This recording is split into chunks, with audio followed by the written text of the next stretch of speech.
Based on your experience, what are the top 3 characteristics to have in order to be successful? For these type of people, what does success look like? What does it feel like? What are the characteristics that can get you there? What success looks like and feels like is different for everyone because we all define success in a different way. So I leave that to them. But what does it take to succeed? That I can tell you because I could be an idiot at this point. But when you've been with 50 million people, 4 million in live seminars for days and nights and days and nights, I know that whatever we do is the result of our patterns. It's not us. There are certain patterns that'll make you angry, they'll make you frustrated, they'll make you pissed off. And there's certain patterns of thinking and feeling and using your body that'll make you playful and fun and grateful and excited and passionate. And if you think it's you, because you've done a pattern so long, it's hard to change yourself, but it's easy to change a pattern. Where do the patterns come from? We learn them through our conditioning. When you first are born, you can do anything in your life. You can, scream, yell, go to the bathroom in your pants. Try that when you're 30, see if it works, right? But you learn very quickly as time goes by, your love for nothing as a baby, right? Your love, no matter what you do, because your mother's, got oxytocin. She's natural drug in her body. Men get it too, but women get 10 times as much. That's why a healthy woman cannot leave her child. A healthy man can, but a woman can't.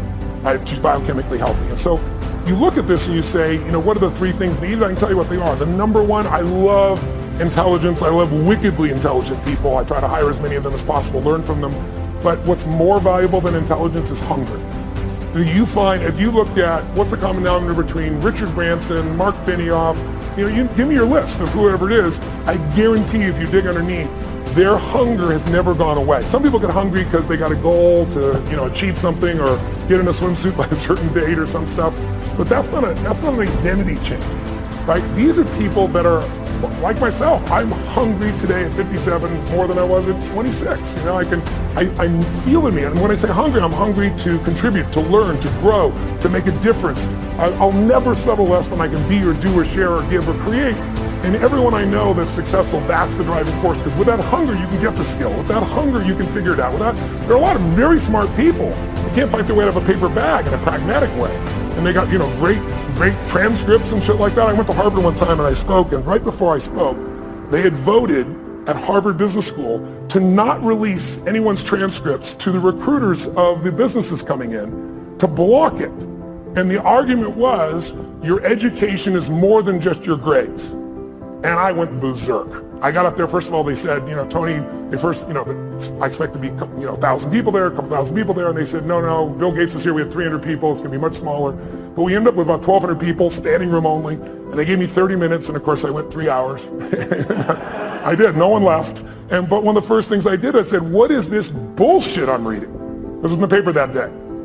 I said, listen, I'm not trying to be disrespectful, but you've been disrespectful to each other. I said, if you're not willing to show your transcripts, I agree with you. Your career, who you are, is more than just your degree here. But you chose Harvard for a reason. And there are people here that have worked around the clock and gotten, 4.0, and you got yourself a 2.6, and you're going to block them because there's more of you than the 4.0. It's not going to work that way when you get in business. When you get in business, you guys who are doing this right now, you're going to be judged on one thing, results. And your grades are the results in this context. And if you think your grades are not it, then convince me as the interviewer that the grades are a part of it, but there's so much more you've done. If you can't do that, you're never going to make it. I said, you guys, anybody voted for that? Just count on a future that is full with pain. And the room was like, it was pretty intense, I guess. I thought it was pretty soft, personally. And then all of a sudden people stood up and they did a standing ovation, and people said, this is bullshit, because this is what happens sometimes in a democracy. Sometimes in a democracy, the lowest level standard is what becomes natural. We're seeing it right now on the political side. We're seeing people that, in Berkeley, the home of free speech, people throwing things, burning things, destroying things, who are supposed to be liberals who should be open for open speech. And then you see conservatives that are just as dumb, saying things that are inflaming people. It's not one side or the other, it's us as a society. We gotta shift it. We gotta go from demonization to saying, let's say it's a fight over guns. Very emotional fight. What's the problem? We demonize each side. Nobody in this room, whether you're pro-gun or against gun, whether you want gun regulation or not, there's nobody in this room that doesn't want their children or their friends or their family safe and protected. We just disagree. People disagree on how. And if we can start with what we agree on, we can actually make progress. But today, there's no progress because we now also augment this with social media, and we augment it with the regular media. And think about it. The media is not here to inform you. They're here to startle you. We all know if we say something inflaming, you're gonna talk about it, share it on social media, and they get a multiplied effect. It's all about advertising. So you have to really discern yourself today. You have to understand it's the Wild West, not only on the internet, but on television as well. And you have to decide, if you're an independent thinker, what is really right, and maybe be part of the solution instead of another person that attacks the right or the left, Donald Trump or whoever it is that you'd be attacking. There's lots of people that are easy to attack, but attacking doesn't change or improve anything. The one thing that I have learned to relate to all of my children is to dream. There is nothing bigger than your dream. Nothing is greater than your dream. Now, as we sit in this great educational institution, I am not saying that your education is not important, because it's tied to a lot of your dreams. But let me tell you something. There ain't nothing bigger than your dream.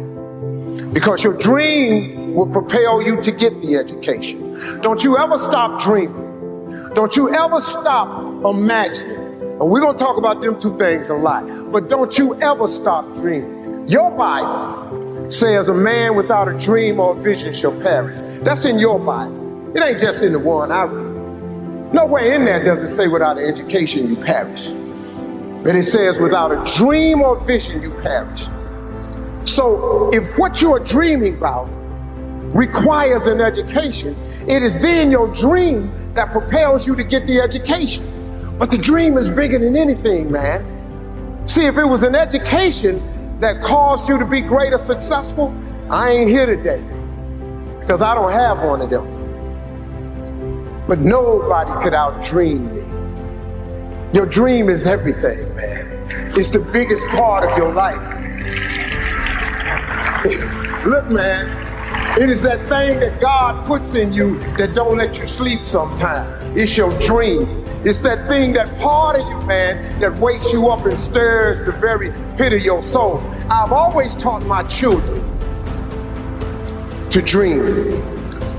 The secret, though, the secret to real success is if you tie your gift to the dream. When you wake up in the morning, start going, wow, this tea is amazing. This coffee is sensational.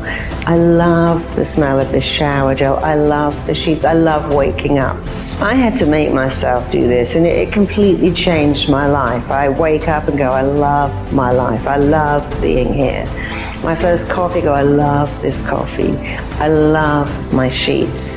I love everything. And that's not really true, but if you can make your mind be happy with little wins, every time you eat something, it's sensational. Make a phone call, go, this is great. I'm reading, I'm watching my favorite show. This is amazing. When you sit down at the end of the day to watch Netflix, go, this is amazing. This is wonderful. You're training your mind to celebrate tiny little things. And when you get big things, every day feels like Christmas. One of the number one things I get asked is, like, what's that first step? How do I get started? I don't know anybody. I don't have money. Like, what do I do? How did you overcome that? Like, tactically? Yeah, I mean, I think another good piece of advice is the side hustle.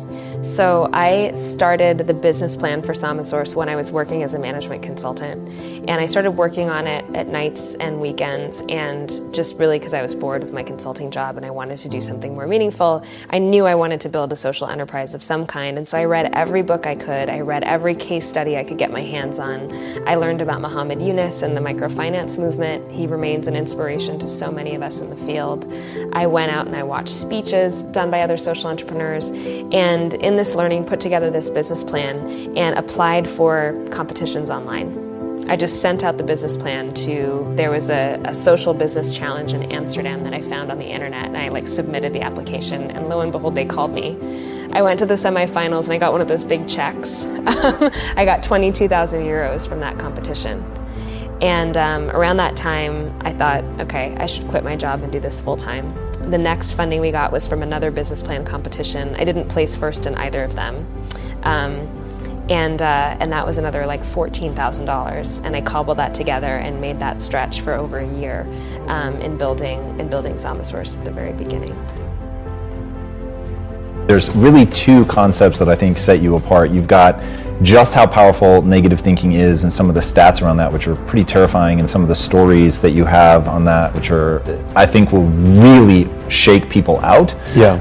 And then, of course, there's neutral thinking. So I think that's sort of the next 1-2 that we should walk through. Yeah, and then I think probably the third part of that would be sort of the impact of behavior, of identifying behavior. But what I learned ultimately, my dad was the president of the National Association for Self-Esteem. Most people probably don't even know there is that. And he was one of the first authors of Chicken Soup for the Soul. So for anybody that's probably above 35, they would know that. But the power of positive thinking never resonated with me. And when I was young and I was 18 years old and I'd drop out of college and I was diagnosed with an initial diagnosis of cancer, and it turned out to be shingles and a number of other things, I did start to understand quickly that, well, I don't know if positive thinking works all the time and that the data is anecdotal. I do know that negative thinking does work, and it works negatively. And one of the things is I would start at Alabama, and I would start with the Jacksonville Jaguars, and I would start with the Miami Dolphins. I started to realize, and even looking back to a young age, that nobody wants to be told to be positive.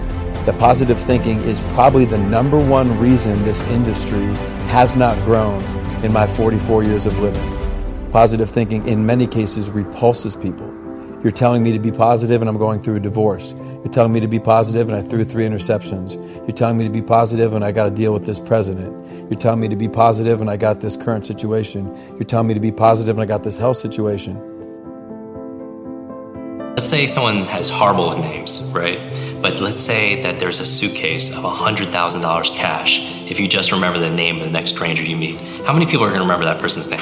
I'll remember. Everyone, right? Everyone. And so that's the thing. The M stands for motivation. So it's interesting. So all of a sudden, everyone's a memory expert, but it had nothing to do with their capacity or their potential. Everyone could do it. It's just whether or not they decided to do it or not, if they wanted to. It's almost like if it's worth it enough, or the consequences are that big, or the stakes are that big, if you're going to miss out on not, right? It's the motivation. Exactly. Because one of the things to learning, we know with human motivation, because I did this presentation and Bill Gates was there. And we're talking about wealthy individuals, right? And so, afterwards I talked to him and we were talking about the bridge between education and technology, and I was like, what's missing? What's the future of learning? And he was like, Jim, the key is human motivation, really understanding what drives people. I was like, wow, that's really right. Because this, people can go out there and they can buy courses, but a lot of people never open it. Exactly, because it has everything to do with drive and reasons. Because motivation is like what is your motive for acting, right? What's the fuel? And I believe there's a success formula called H-cubed, that it goes from your head to your heart to your hands. That people could visualize and affirm and see things here all the time and think about it, but if they're not acting with their hands, actually doing something about it, then usually what's missing is the second H, which is the heart, the emotion, the energy of motion. I had a martial arts instructor tell me years ago, you can't steer a parked car. You need fuel. Where's the energy that's going to do that? And so what's people's motive for action? So simple. When people are remembering people's name, ask yourself, why do you want to remember this person's name? Because reasons reap results. I've always found that in life. Wow. Reasons reap results, because you need a big enough why. Sure. Like Simon Sinek's book, start with why. And so you want to get that drive first. So then what's the alternative? Well, the alternative has always been negative. So when we would get to the University of Alabama, you have this finite window of time. How long could you influence? Everything comes down to influence. Would you agree? Whether it's your family, your kids, whatever the circumstances, the situations. So the NCAA gives you 22 hours to influence your players over a week. And so when you look at the human performance, you look at nutrition, you look at strength and conditioning, you look at fatigue science, you look at all these different things.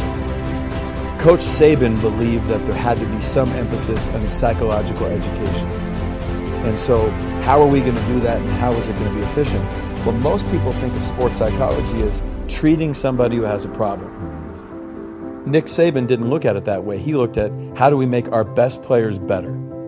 How do we take great players and make them greater? And then how do we have an educational platform for all 120 players? And a college football team is a business. It's 120 employees, and you lose 35% of those employees every year. And it's an EBITDA-driven business where when you succeed, you get more sponsorship, and as you get more sponsorship, you make more money, and as you make more money, the school makes more money, and everybody benefits. And it all happens from winning. But if your best players leave every year in that 35% and they take their great behaviors and their great habits and their great mindset with them, then you're in trouble. So you have to develop programmatics. You have to develop a system. I mean, you look at Quest and what you guys did, that ultimately when you were going to sell it or you're going to evolve, that there had to be, if we're going to create the ultimate metabolic type of food, or we're going to limit, like, the recipe has to be the same, so you're not the only one that can cook it. So ultimately, psychologically, we had to come up with a plan for everybody. I think that learning how to meditate and regulate your breath is important, but to me, I think that's AP chemistry, and we need an 8th grade version where we just know, okay, that there's a table of elements, and we need the basics. And so that's what we did. When we started to study, what we learned was that negative thinking was the most powerful element that our players were combating. That negative thinking was weaponizing them against them. So how's negativity carried? Well, is it your internal thoughts? Well, if you're dealing with trying to change internal thoughts, then you got to go to affirmations, and you got to go to imagery, you got to go to visualization. Very difficult skills. Well, we started to look at the externalization.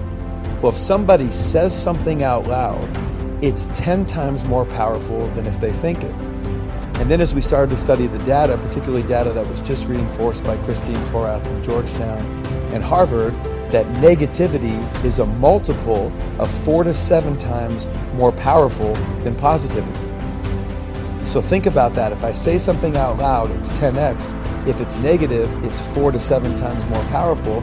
So when I say negative things out loud, it's 40 to 70 times more likely that that will happen or cause a result that won't be good for me than if I just didn't say anything.